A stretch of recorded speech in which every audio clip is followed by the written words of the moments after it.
Hello there, Salim Omar here, and welcome to another episode of the eCommerce Money Map podcast. I have an amazing guest today. Her name is Sieg. And did I welcome first? Thank you. Great to be here. And did I pronounce your last name correctly? You did. Perfect. You got it. Awesome. Cool. So Anne's the author of some widely read books in the world on how to get new customers and prospects to come to you. She's considered one of the pioneers of attraction marketing. She's been able to impact the lives of tens of thousands of people, from CEOs to beginning entrepreneurs, through her groundbreaking coaching and training programs. She's a founder of the eCommerce Business School for the last 8 years. And why don't you, it's going to come best from you, what's your backstory and what led you to start an e-commerce training company? Mm-hmm. Well, I guess I'll go with the backstory, which was when I was a little girl, my grandmother taught me how to knit, and she taught me knitted Christmas bells. I was like, as I best recall, I was somewhere around 7 years of age. And my mother, in fact, as we're in this call together, it's right up. My knitted bells are on my bookshelf. I know this isn't a video that members are seeing, but nonetheless, my mother said, you know what, Anne? You could go sell these in the neighborhood. So I was knitting quite a lot of these, put them in a paper box. She actually set me up with my first store paper box, showed me how to change, with the dollar and the quarters and all that. And I went out into the neighborhood and I sold every single one of my Christmas bells, including at that time I was doing what's now called bundled offers, which was they could buy a set of 3 for $1 instead of 50 cents a piece.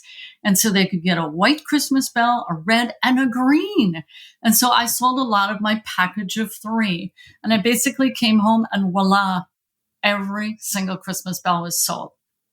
So I'd like to say that launched my retail business at that age, but that wasn't quite the case. But I came back into the retail space through what's called direct sales when I was about 21, or maybe a little bit more even, because I was pregnant with my second child. And then I was in and out of the direct sales industry, what has spanned about 30 years. And my husband and I have owned many different types of businesses, from real estate investment to a windshield replacement business. But I came online 17 years ago. So I've been an online author, trainer, and coach for 17 years. So my first training company actually wasn't focused around e-commerce. My first training company was teaching people how to do sales funnels, which is a pretty advanced topic. And we had a complete mentorship program around that and everything. And then I was reintroduced to e-commerce. And what I mean by reintroduced is I also homeschool my 3 adult sons for 12 years. Very, very entrepreneurial family. And the eldest son said, Mom, Rob and I are going to do an eBay business. I said, great. So I just let them do their thing. They were selling that for about 2 years, swords and whatnot, out of our home. So basically, we had done eBay within our family when they were one in junior high and one in senior high school. So then, speed, to 8 years ago, that's when I was reintroduced back into e-commerce. So I introduced e-commerce to my inner circle members I had at that time. They all joined me and they all started making money right away. That was the catalyst where I said, okay, we're going to shift from teaching online sales funnel stuff and we're going to shift towards e-commerce. And why? Because people have success so much faster. And there's a big reason for that. But that's the backstory. Kind of lengthy, but that's it. Well, that's amazing. That's so cool. And I love e-commerce. I mean, I've got an accounting firm that specializes in serving e-commerce businesses. So love the niche, love that space. And you mentioned something, which is you're an entrepreneurial family. Mm-hmm. And what does that mean? What does an entrepreneurial family look like, very quickly? I think it's primarily because we come up with ideas. And we like the idea of striking out on our own and making something happen that will become ours. This is our business rather than going to work and help build someone else's business. No, I've got this idea. You know what we could do? So in fact, as I shared about my 3 sons, is with my eldest son, I got him tuned into Robert Kiyosaki. And I said, read every book this guy has written. So he did. And that was in high school. And he did numerous businesses while in high school. And I said, I don't know if you're going to succeed or not, but I will tell you this, you're going to learn something. So I gave him permission to try and fail and try and fail. I set up an environment it was okay to strike out. Now, the good news about that is when at age 18, he brought me into a direct sales company, didn't go the best. He went on to study online marketing. I went on to study online marketing. And then we forged together and became partners. And together we sold over $20 million in digital marketing products, my son and I. So it was by saying, it's like the proverbial, I have an idea, eureka. That's what I have to say for me. I like coming up with my own ideas and I like executing on them and I like making things happen. And yeah, there's pitfalls, there's ups and downs, no mistaking. I can tell you there will be pitfalls, but it's like, this is mine. I get to own my future and there's no ceiling. This is my baby.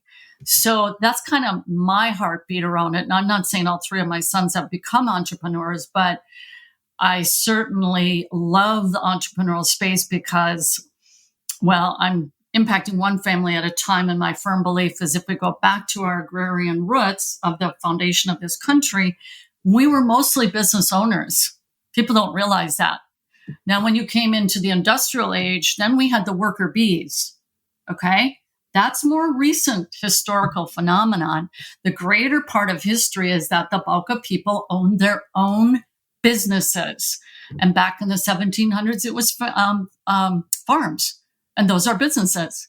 So we're actually getting back to where we used to be. And we can do it so much easier now because of online mechanisms. How's that? Very, very cool. Very cool. And that's probably, something, that's huge, giving your son that, those words, that level of confidence that try, you'll make mistakes and really supporting them. It's really huge. And it's not, we don't have that. Everyone doesn't have that level of support. So that's so cool.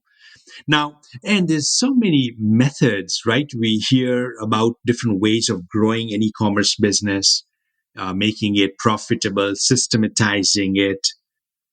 So it can be confusing for people knowing what's the right way for them to get started, for them to grow their business. Can you give us some guidance on that? Yeah, I'm going to start with what is bar none the most difficult aspect of building any business, whether it's online or offline. And it begins with the T, and it's called traffic. So people can get their ideas and they can run off and they can build a website. They could even build a funnel conceivably. But unless they have traffic that can, meaning eyeballs, that's what we call it in online marketing, to come to your landing page, your homepage, or whatever it is, and that you can convert visitors into sales. If you can't do that, if you can't get that part right, well, we're going to say it for what it is. You're dead in the water. So with that being said, what people need, with people knowing that's a fact, hopefully I can establish that, then what you want to do is, is there any way I could hopscotch over that and not have to deal with traffic and conversions? Well, there is. I've got good news for people. It's big sales machines like Amazon or eBay. And so Amazon has done all the traffic. They have the rabid buyers in their database with multiple credit cards in there. I'm one of them. I'm a Prime buyer. We've got 200 million strong Prime buyers. And I'm going to guess that you're even a Prime buyer. Are you a Prime? There we go. Okay. It's over 2/3 of American households. So that being said, that's the first thing for someone who's new and starry-eyed and, oh man, I want to have a Shopify store and I'm going to sell this cute little, I just know it's going to be a winner. Okay. let's just try to set aside emotions and deal more with facts. The fact is, we can get our idea about what we think will sell. We think we sell. Now, in marketing, we have something called proof of concept or test. You test a market first. But I'll just say, if you can mitigate that big risk factor of not having to do sales and conversions, you just moved 95% or better of the anxiety of starting an online business. So hence Amazon. eBay used to be a big heavy hitter, not as much as Amazon is obviously the big beast. So Amazon has this built-in sales funnel. They're doing all that work. They have that Prime in summer, another Prime Day. They're marketing to the youth. They're really good at that. They get them inculcated, from an early age, etc. And so what we want to do is that's the first priority, is that understanding. And what that does, it's called leverage. And so when you're in business, you're looking for points of leverage, and a trained eye knows how to find that.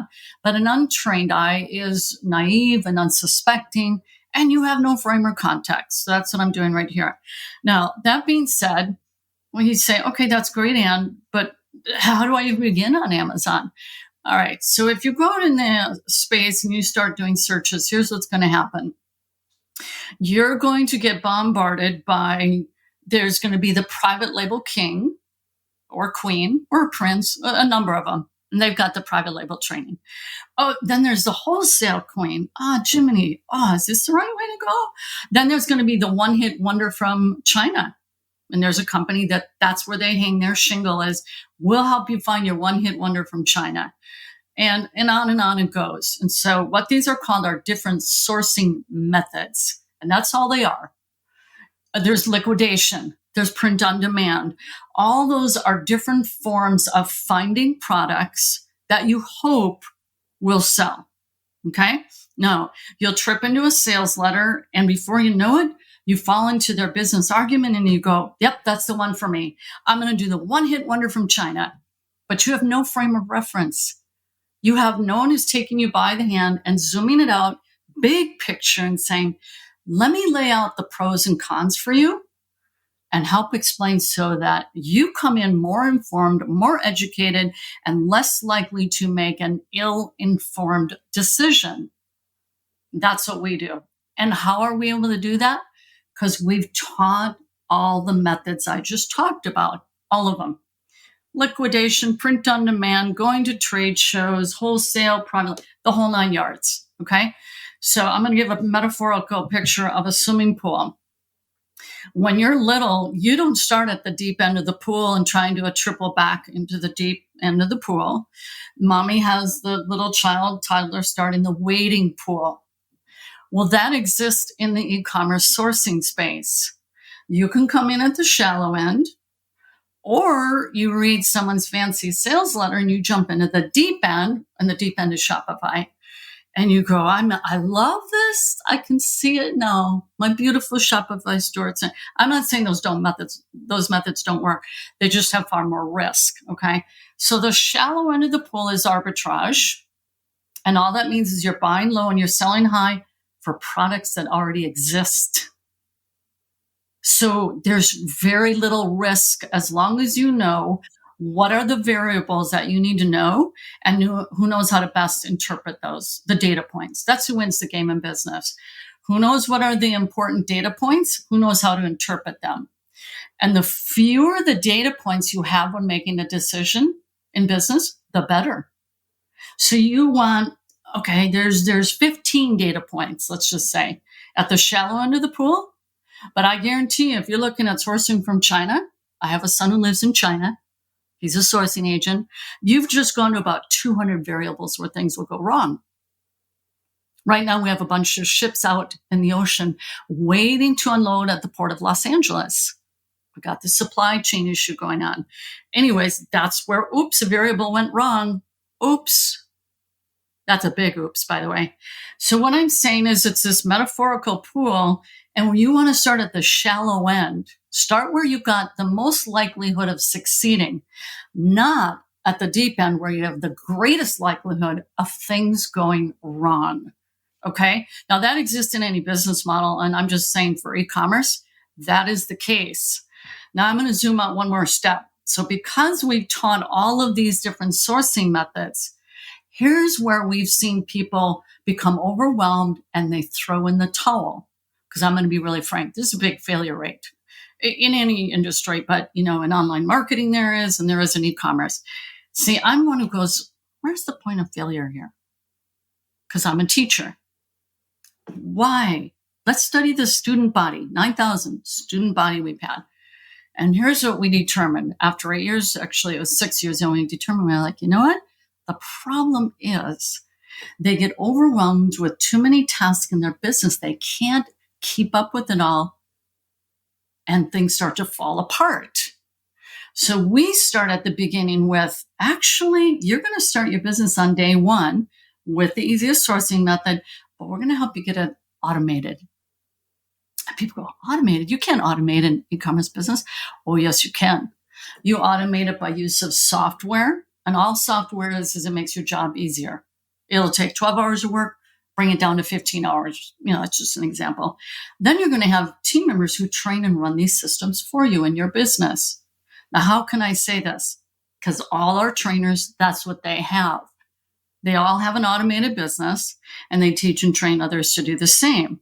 That way you mitigate that factor of, oh my gosh, I've got 20 tasks today. I can't keep up with it all. And before you know it, you start to implode because you didn't start with the proper business premise. So that's a lot, but that's what we've learned in our 8 years of teaching e-commerce. Yeah, very nice. Very good advice. What are the 3 pillars of e-commerce success? Yeah. If you were to break it down to just 3, what would those 3 be? Generate cash flow. All right. So all too often, people will use their own funds and resources to start their business, which is fine. You do need to have some funds to start. But if it remains that way, and historically, it's not until the 5th year that most businesses finally cash flow. Okay. So we have a gentleman who came into our community. He used to own a trophy shop in Southern California. He said, Ann, I am that person. I mortgaged against my house to start my trophy shop. And Ann, interesting you say 5 years. I said, well, that's just from the U.S. Department of Commerce. That wasn't the first, or that was the first year I finally started to profit in my business. So that's a big problem, because that means that cuts the vast majority of people from not being able to play on the game board. I can't do that. I can't mortgage against my house, and I can't be doing that. So to generate cash flow, it needs to be a business model where you can turn and get into sales and profitability very quickly. So we have had people within 2 weeks, their products have already hit the Amazon warehouse, they're already selling. And if they followed our metrics, they're already getting into profitability. So what does that mean? It means, I can take these profits and funnel it right back into my business. Bingo. That's what you should be doing. It's not time to put in your little old pocket yet. You're going to feed that baby that you got going, your business. So you take those profits and drive it right back in, and you keep doing that and doing that. And so that's the way you do it, instead of, I'm going to have to go out and get another part-time job to fund this business. Okay, so that's pillar number 1, is to generate cash flow. And number 2 is to automate systems. And the reason you do that is so you can leverage your time and scale up. So like I said about automating systems is you use software. So we tell at what level in your business, yep, now it's time to get software XYZ. Here's what's going to do for you. That'll benefit you by doing this and this. So software is where you compress time.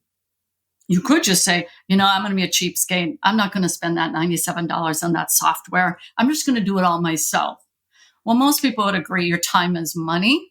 So, okay, fine. If you want to do that for 12 hours a week instead of having the software do it in 15 minutes, the choice is yours. But that's what automating systems does for you, is it compresses time, and it takes that, because the chief duty of a CEO is how you manage your time so that you're working on your business and not in it. So let software help do that grunt work. Okay, so there's that. And the other automation aspect is then you train up people to run that for you and manage your business systems. And the last one is to build assets so you can pass on to family or sell it to sell your business. And so to build assets is where something has value in the marketplace, and a would-be investor is not looking for another glorified job with the business where, a restaurant. So one restaurant owner, anyone who buys it, you're going to be working 60 hours just to keep running that thing. Someone who knows how to create systems in their restaurant business will say, I just manage it. I've got an actual general manager. I've got basically an investor wants to come in and have a business that can run with or without them. That's what an investor wants. And so that's how we start. That's how we set up our members from day one, is to get you into quick cash flow. It's to automate the systems. And number 3 is to build legitimate marketplace assets that you can sell. Where do you find people having the most challenges if they're coming from corporate America, if they've been an employee? What are some of their biggest obstacles getting into their own business, into their e-commerce business? What it ends up being is commitment to themselves to see it through, to put in the mental discipline to do the deal.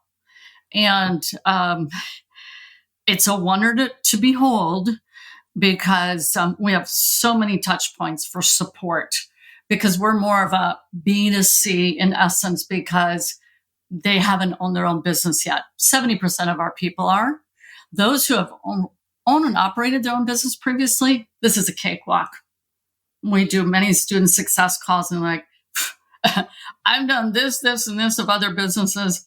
Nothing compares to this. So it's part of it is a frame of reference. So those who have not built a business previously don't have a frame of context to know it doesn't get much better than this. And so what I see as their biggest issue is self-accountability to go in and do the work. Just to stick with the deal. And they don't carve out the time, because you have to face the facts. If you're having to hold down a job and build a business on the side, you're going to give up. You got to be sacrificing. There's no getting around it, because you're going to have to do a grind of holding down those funds with your job while you grow this thing until you say, oh, now I've matched my income, I can quit my job. That's how it works in that kind of tight vortex. So we have accountability, we've got boot camps and all this, but historically I see that. And I'm going to say, though, what I do see of the types of people that do well. IT does well because they're just more adept at technology. Okay. Also, to have become an IT person, they had to go through some schooling. So I see that people have gone through schooling. Well, and the medical profession does extremely well.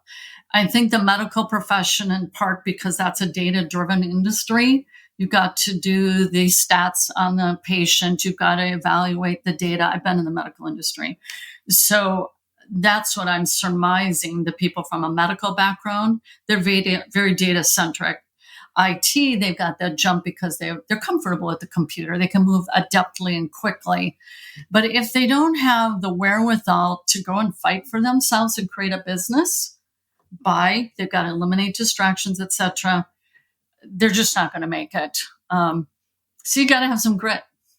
And that's it. I mean, it's going to come from the personal time, right? It's recreation time. It's time that, usually, could have been typically spent with, in front of a TV or something of that sort.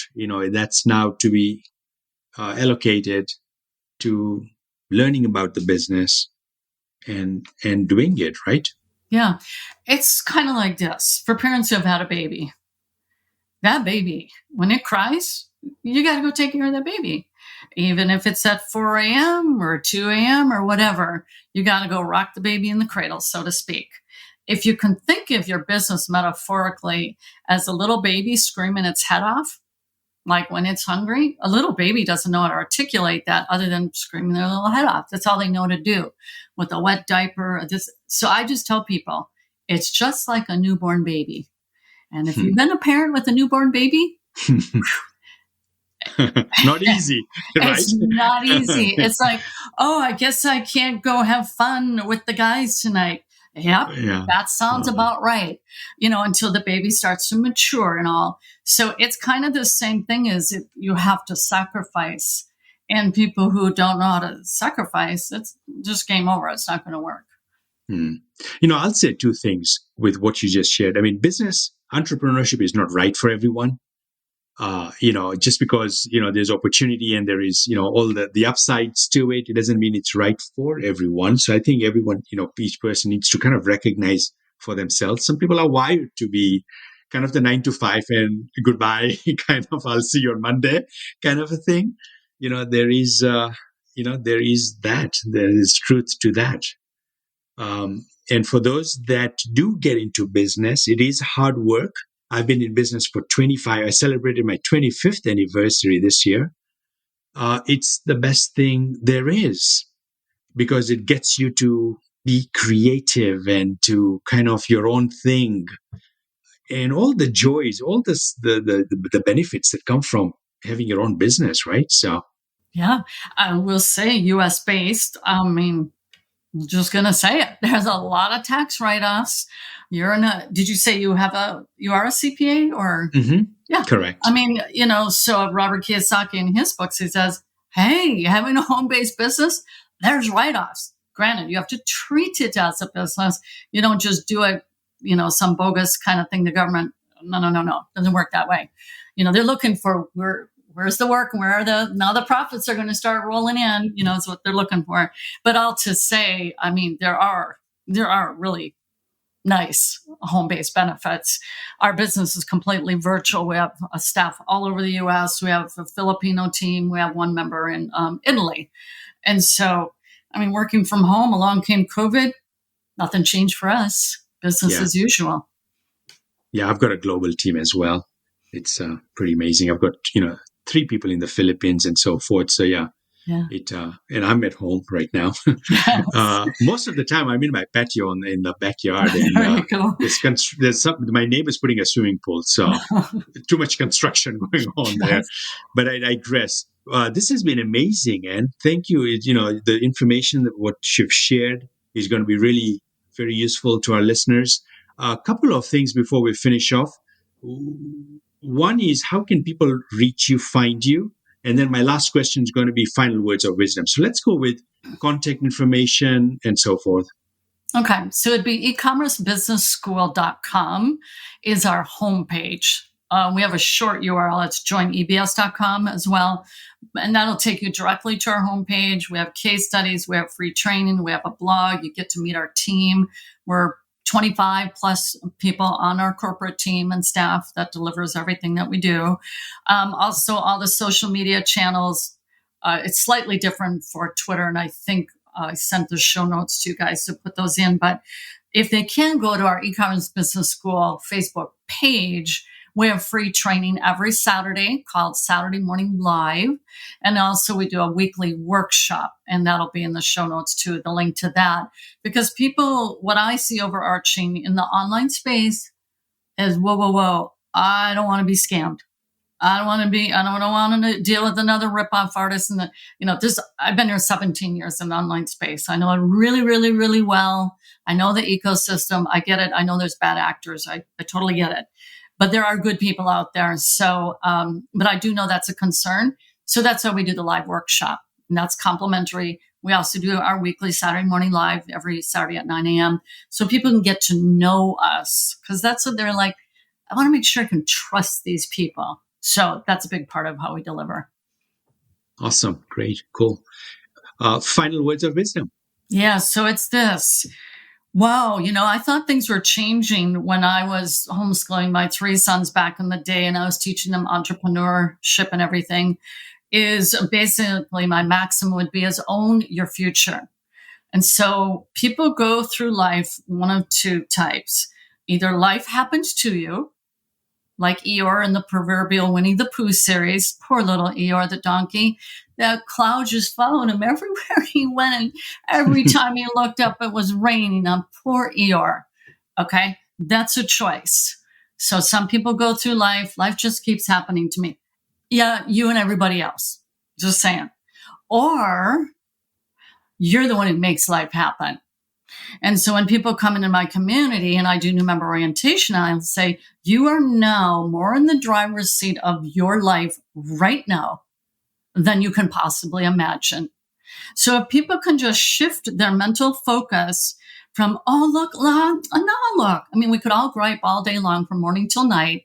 The world has gone completely cattywampus. Let's not kid ourselves. Who would have thought? It's crazy times we live in. Okay, so the brave will step up. They'll step up and they'll say, it's time I step forward and I do something different.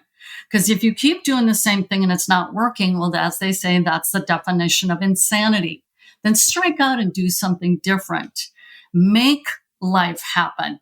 And the other part is, if you're going to survive in the 21st century, as Robert Kiyosaki and Paul Zane-Pilzer said, he was a presidential advisor, economic advisor to 3 different presidents. Paul Zane-Pilzer, he said, you must learn how to adapt.